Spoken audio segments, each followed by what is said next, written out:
Opposition leader V.D. Satishan said that Kerala needs a special package for relief and rehabilitation in landslide hit Wayanad.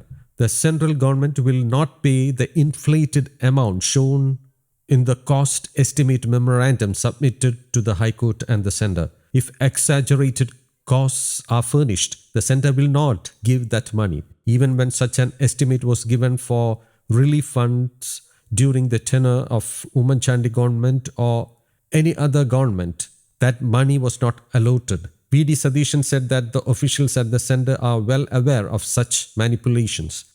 ഒരു രൂപ സർക്കാരിന് ചിലവായിട്ടില്ല. ഒരു രൂപ അവിടെ വീടുകളിലേക്ക് സാധനങ്ങൾ വരെ കൊടുത്തത് ആളുകൾ കൊടുത്താണ്. അതിൻ്റെയൊക്കെ കണക്ക് എഴുതി വെച്ചാൽ അതിൻ്റെ വിശ്വാസ്യത പോവും. വയനാട് ദുരിതാശ്വാസത്തിലുള്ള 100% പിന്തുണ ഞങ്ങളുടെ ഭാഗത്തുണ്ട്.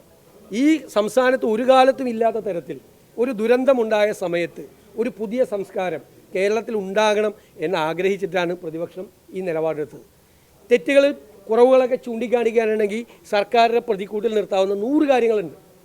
അതല്ല ചെയ്ത് ദുരിതം അനുഭവിക്കുന്നവർ കരുതണം. അവർക്കൊരു പ്രശ്നം വരുമ്പോൾ പ്രതിപക്ഷവും ഭരണകക്ഷിയും തമ്മിലടിക്കുകയല്ല, അവർ ഒരുമിച്ച് ഞങ്ങളുടെ കൂടെ നിൽക്കുകയാണ് എന്ന് ജനങ്ങൾക്ക് ആത്മവിശ്വാസം കൊടുക്കണം.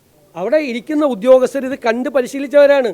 ഇന്ത്യയിലെ വിവിധ സംസ്ഥാനങ്ങളിൽ നിന്നും ഇതുപോലെ കലാമിറ്റിക്ക് പാക്കേജ് കൊടുക്കാനുള്ള ആ ഫോർമുല അറിയുന്നവരാണ്. പിന്നെ പൊളിറ്റിക്കലായിട്ടുള്ള ഡിസിഷനാണ് വേണ്ടത്. ഉദ്യോഗസ്ഥ തലത്തിൽ തീരുമാനമെടുത്താൽ നമുക്ക് കുറച്ച് പൈസ കിട്ടുള്ളൂ. പക്ഷേ ഈ ഇപ്പോൾ പ്രധാനമന്ത്രി സന്ദർശിച്ച സ്ഥലമാണ്, മുഖ്യമന്ത്രി പ്രധാനമന്ത്രിയോട് സംസാരിച്ചു. അപ്പം നമുക്ക് സ്പെഷ്യൽ ഫിനാൻസ് പാക്കേജ് വേണം.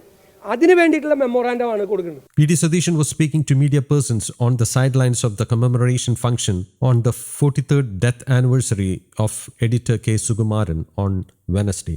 Satishan said the opposition was with the government in undertaking the relief measures in Wayanad.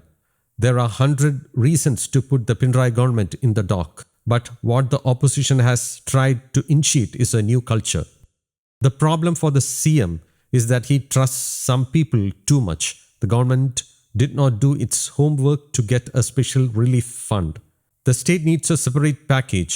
If money is given to the relief fund, it should be properly utilized. V.D. Satishan also said that many allegations were raised against the relief fund in the aftermath of floods.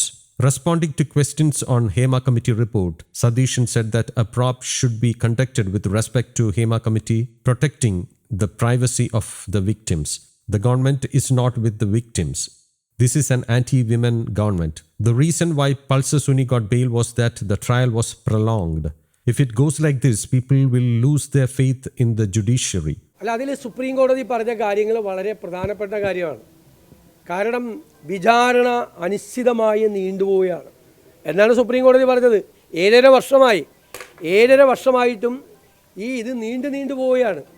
അതാണ് ആ പ്രതിക്ക് ജാമ്യം കിട്ടാൻ ഇടയാക്കിയത് എന്നുള്ള കാര്യം കൂടി അറിയണം. അപ്പോൾ നമ്മുടെ ജുഡീഷ്യൽ പ്രോസസ്സ് എന്തുകൊണ്ടാണ് ഇങ്ങനെ അനിശ്ചിതത്വം ഉണ്ടാകുന്നത്, ഇങ്ങനെ നീണ്ടുപോകുന്നത്? ഒരു കേസിൽ വിചാരണ നടപടികൾ പൂർത്തിയാക്കാൻ 7.5 കൊല്ലം എടുക്കുന്നു എന്ന് പറഞ്ഞാൽ ജുഡീഷ്യറിയെക്കുറിച്ചുള്ള വിശ്വാസത്തിന് ഭംഗം വരും. Justice delayed is equal to justice denied ഇല്ലേ? നീണ്ടുപോകുന്ന നീതി നിഷേധിക്കപ്പെടുന്ന നീതിക്ക് തുല്യമാണെന്നാണ് പറയുന്നത്. അപ്പോൾ ആ സുപ്രീം കോടതിയുടെ വിധിയുടെ പശ്ചാത്തലത്തിൽ ഈ ഒരു കേസ് മാത്രമല്ല, നാട്ടിൽ നടക്കുന്ന പല കേസുകളുടെയും ആ ജുഡീഷ്യൽ പ്രോസസ്സിങ്ങിന് നീണ്ടുപോകുന്നതിനെ പറ്റി ബഹുമാനപ്പെട്ട ഹൈക്കോടതി ഒന്ന് വിലയിരുത്തണം എന്നാണ് എൻ്റെ അഭ്യർത്ഥന. Satishan further said that a ruling party MLA had been constantly making allegations against the chief minister for 15 days and the chief minister had kept mum over it. LDF convener ഇതുമായിട്ട് എന്ത് ബന്ധം? LDF കൺവീനർ പറഞ്ഞ ആര്? ഞാൻ ചോദിക്കട്ടെ, 15 ദിവസമായിട്ട് വന്ന് ഒരു ഭരണകക്ഷി MLA ഈ മുഖ്യമന്ത്രിക്കെതിരായിട്ട് ഇത്രയും വലിയ ആരോപണങ്ങൾ ഉന്നയിച്ചിട്ട്, ഞാൻ മുഖ്യമന്ത്രിയുടെ ഓഫീസെന്ന് പറയില്ല, എൻ്റെ ഓഫീസിനെതിരെ ആരോപണം ഉന്നയിച്ചാൽ അത് എനിക്ക് നേരെയുള്ള ആരോപണമല്ലേ? ഞാനത് കറക്റ്റ് ചെയ്യുന്നില്ലെങ്കിൽ, എൻ്റെ ഓഫീസിൽ ഒരാൾ തെറ്റ് ചെയ്താൽ ഞാൻ അയാളെ സംരക്ഷിക്കുകയാണെങ്കിൽ പിന്നെ ആരോപണം ഉന്നയിച്ചാൽ എനിക്ക് നേരെ. അപ്പോൾ ഈ ഭരണകക്ഷി MLA ഉന്നയിക്കുന്ന ആരോപണം തെറ്റാണെങ്കിൽ ആൾക്കെതിരെയല്ലേ നടപടി എടുക്കേണ്ടത്? CPM-ലാണ് നടക്കുന്നത്. 15 ദിവസമായി വന്നിട്ട് മുഖ്യമന്ത്രിക്കെതിരായിട്ട് ഗുരുതരമായ ആരോപണങ്ങളാണ് കേരളത്തിലെ മുഖ്യമന്ത്രിക്കെതിരായി ഉന്നയിക്കപ്പെട്ടിരിക്കുന്നത്. ഒരക്ഷരം ഈ മുഖ്യമന്ത്രി മറുപടി പറഞ്ഞു? ഒരക്ഷരം നിങ്ങളോട് പറഞ്ഞോ? നിങ്ങളോട് പറഞ്ഞോ? 10 കൊല്ലമായി മാധ്യമപ്രവർത്തകരെ കാണാതിരിക്കുന്ന ഇന്ത്യൻ പ്രധാനമന്ത്രിയെ പോലെയായി കേരളത്തിലെ മുഖ്യമന്ത്രി ഇത്രയും വലിയ വിവാദം, മുഖ്യമന്ത്രിയുടെ ഓഫീസും മുഖ്യമന്ത്രിയും ആരോപണ കൊടുങ്കാറ്റിൽ ആടി ഉലയുമ്പോൾ മൗനത്തിൻ്റെ മാളങ്ങളിൽ ഒളിക്കുകയാണ് മുഖ്യമന്ത്രി. മിണ്ടാട്ടമില്ല, നിങ്ങളെ നേരിടാൻ പറ്റില്ല, നിങ്ങളുടെ ചോദ്യങ്ങൾക്ക് മറുപടി പറയാൻ പറ്റില്ല. നിങ്ങളത് പറയണ്ടേ? ഒരു ചോദ്യത്തിനും മറുപടി പറയില്ല, ഒരു കാര്യത്തിനും. News desk Kaumudi global.